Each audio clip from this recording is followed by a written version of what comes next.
Go. Now we know Rich Rodriguez has made a very loud move to Michigan, especially if you ask the folks in Morgantown. But a guy who's going nowhere is Pat White, except he's going a lot of places on the field. Here's another guy who could be at the top of the Heisman Trophy. I'll tell you what, he'll be in a lot of Heisman conversation, especially early in the year. He's just got to stay healthy. They'll miss Rich Rodriguez. They'll miss Steve Slayton. Noel Devine, he'll slide in there, and he'll provide a nice spark as well to take some pressure off Pat White. But he's got to keep himself healthy, stay on the field, and then when there's an opportunity to put a big win together, that's when you do it. Shine in the big games. And Pat White, he's a great run threat. He's a great passing threat. He's one of the best athletes in the entire college football world. An exciting player to watch, and a guy that we'll talk about for the Heisman Trophy at the end of the season. And the system's not going to change at all. Oh, no, not at all. So absolutely, he will be in that again. Again, time now for Merrill Hodge and another one of his playbooks,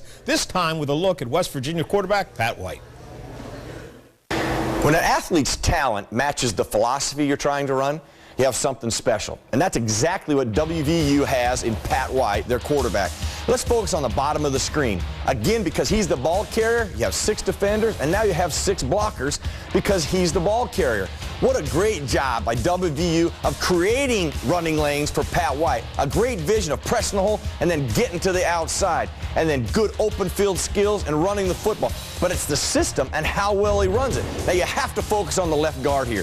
I mean, you don't get big alleys like that unless you get guys up front moving people. Now that's trucking people, moving people out of the way, and Pat White taking advantage of that. Now I mentioned the system and how well Pat White orchestrates it. Yes, he runs from it, but also the design of it. Watch the 2 backs as they cross and the effect it'll have on that deep safety. As the backs cross, Pat White gives them that threat as if they're going to run the football, but now as he backs out, look at the safety. He has vacated the middle of the field, and now that seam route is wide open, and Pat White moves to the left, touchdown for WVU. Pat White is special. The key for him, if he's going to win the Heisman Trophy, he must stay healthy.